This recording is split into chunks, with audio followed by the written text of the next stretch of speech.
అధికారం దాహం అరాచకం పర్వం బరితెగించిన కాంగ్రెస్ బల్క సుమన్ అరెస్టు. కేతనపల్లి మున్సిపాలిటీ పీఠం కోసం దౌర్జన్యం. కాంగ్రెస్ నేతల రాళ్ల దాడి, బీఆర్ఎస్ నేతలపై కేసులు. ఆదిలాబాద్ జైలుకు సుమన్ 14 రోజుల రిమాండ్. బీఆర్ఎస్ శ్రేణుల ఆందోళన, పోలీసుల లాఠీచార్జ్. దాడుల సాకుతో మరోసారి చైర్మన్ ఎన్నిక వాయిదా. నిర్బంధాలు విధించిన కేతనపల్లి బంద్ సంపూర్ణం. నేను కేసీఆర్ శిష్యుడిని, నన్ను చంపిన బెదరను. కేతనపల్లి ప్రజల ఆకాంక్షల కోసం కొట్లాడతా.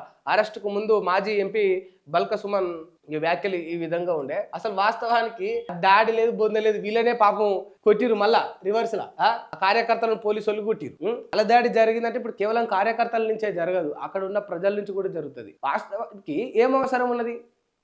ఈ మున్సిపాలిటీ ఎన్నికలలో వీళ్ళ బలం చూపించుకుందామని అన్నట్టు లేదు. వీళ్ళ ప్రవర్తన బలుపు చూపెడదామన్నట్టే ఉన్నది ఎవరిదైనా కూడా. నాకు అర్థం కాదు కానీ మీ దిక్కు నిలబడ్డాడు నిలబడతాడు, గెలుస్తాడు అయితోడు అవుతాడు. ఒక ఆమె ఇండిపెండెంట్ అభ్యర్థి బీఆర్ఎస్ చైర్మన్ కు సపోర్ట్ చేస్తూ, అంటే బీఆర్ఎస్ వాళ్ళు నిలబెట్టుకున్న వ్యక్తికి మద్దతు తెలుపుతూ బీఆర్ఎస్ పార్టీకి ఒక ఇండిపెండెంట్ మహిళ చేయలేపితే అక్కడ ఉన్న కాంగ్రెస్ నాయకులు పోయి డైరెక్ట్ ఆ మహిళ చేయి పట్టుకొని కిందికి గుంజడం. ఎవడిచ్చిండు అట్లా హక్కు? మీ ఇంట్లో ఆడబిడ్డ చేయి పట్టుకొని అట్లా కిందికి గుంజితో ఊకుటవా? నాకు అర్థం కాదు. కానీ ఆ మహిళ ఆమె గెలిచిందే ఇండిపెండెంట్ గా, గెలిచిందే స్వతంత్రంగా.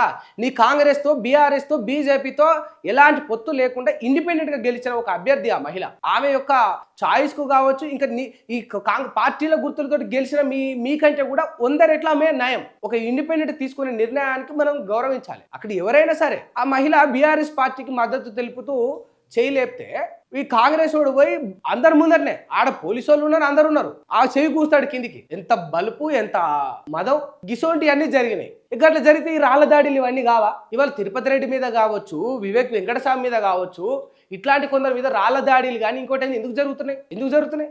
గతంలో 10 ఏళ్ల గిట్ల గాల మీద రాళ్ల దాడులు ఏంగా చూసినావా? ఎందుకు చేయలేదు? వాళ్ళు ఏదో మొత్తం ఉద్ధరించారని కాదు కానీ ఇట్లా మొత్తం దౌర్జన్యం అయితే చేయలేదు. ఈ దౌర్జన్యం రాజకీయాలు అయితే చేయలేదు. నిజంగా 10 ఏళ్ళు వీళ్ళ అధికారంలో ఉన్నప్పుడు బల్క సుమన్ దలుచుకుంటే అరెస్ట్ చేసుడు ఎంతసేపు? వివేక్ వెంకటస్వామిని అరెస్ట్ చేసుడు ఎంతసేపు? అసలు ఆయన మీద అరెస్టుకు పోలే, ఓ జోలికి పోలే, ఓ కొట్లాటకు పోలే. ఈయన మామూలుగా మనం ఏమనుకుంటాం, ఈ బల్క సుమన్ అనేట ఆయన ఏదో అరెస్ట్ చేయొచ్చు, ఏం చేసినా నడుస్తుంది అనుకుంటాం. నేను ప్రీవియస్ వీడియో చూసిన బల్క సుమన్ రీసెంట్ గా. ఈయన కింద పడ్డాడు, పోలీసు వాళ్ళు ఉద్యమ సమయంలో కింద పడ్డాడు బల్క సుమన్. కింద పడితే ఓ 10 మంది పోలీసు వాళ్ళ ఆయన చుట్టూ గుమిగూడు. నిజంగా ఒక గొడ్డును బాధితే ఎట్లా బాధినరో అట్లా బాధినరు ఈయనను. నిజంగా ఒక గొడ్డునే కనుక కొడితే మాట వినకపోతే ఎట్లా కొడతారు అట్లా కొట్టిండు. ఆ గటువంటి దెబ్బలను తట్టుకున్నాడు బల్క సుమన్ ఉద్యమంలో. ఇప్పుడు గ్యారెస్లో ఏమైనా పని చేస్తాయా? పనికి వస్తాయా అసలు ఇది నేను ఉద్దేశపూర్వకంగా అంటున్నాను. ఎందుకంటే నిజంగా అన్యాయం జరిగింది, నిజంగా అరాచకం జరిగింది, బల్క సుమన్ ఏదైనా అన్యాయానికి పాల్పడ్డాడంటేనేమో అరెస్ట్ చేయాలి. అత్యధిక స్థానాలు బీఆర్ఎస్కి వచ్చి చైర్మన్ కాంగ్రెస్ వాడు ఏదైనా అవుతాడా? అది లెక్క ఉంటుందా లెక్క? 500 ఓట్లు పడ్డవాడేమో ఓడిపోతాడట, 250 వచ్చినోడేమో గెలుస్తాడట. ఇట్లాంటి లెక్క ఏమన్నా ఉంటుందా? అత్యధికంగా స్థానాలు వీళ్ళకి వచ్చినప్పుడు, వీళ్ళు 5 ఉన్నప్పుడు, వాళ్ళు 3 ఉన్నప్పుడు మెజారిటీ వీళ్ళదే కదా. మెజారిటీ ఉన్న అభ్యర్థులు కాకుండా మిగతా వాళ్ళు అయ్యారంటే ఎంతటి దౌర్జన్యం అక్కడ పనిచేసింది, ఎంతటి అహంకారం అక్కడ పనిచేసింది, ఎంత రౌడిజం అక్కడ పనిచేసిందో అర్థమైతే లేదా? చెన్నూరుల వివేక వెంకటస్వామి అంటే వరస్ట్. వివేక వెంకటస్వామి కారు దిగి, ఆయన ల్యాండ్ క్రూజర్ కారు దిగి రోడ్డు మీదకి పోతే రోజు వెలుగు దినపత్రిక చదివేటోళ్ళే కొడతారు ఆయన. ఇలా ఎన్ని వార్తలు రాసినా కూడా చెన్నూరులో అందులో అసలు ఇంకోటి లేదుగా, ఇంకొక మార్పే లేదుగా. బహిరంగంగా రోడ్డు మీదకి రమ్మను వివేక వెంకటస్వామికి దమ్ముంటే, వివేక వెంకటస్వామి దమ్ముంటే డేర్ అండ్ డాషింగ్ రోడ్డు మీదకి రమ్మను, పోతాడా? ఇప్పుడు బల్క సుమన్ ఏడికి పొమ్మన్నా పోతాడు. నియోజకవర్గం మొత్తంలో ఏ ఊరుకు, ఏ వాడకు పొమ్మన్నా పోతాడు డేర్ అండ్ డాషింగ్. ఆయన మీద వ్యతిరేకత లేదు.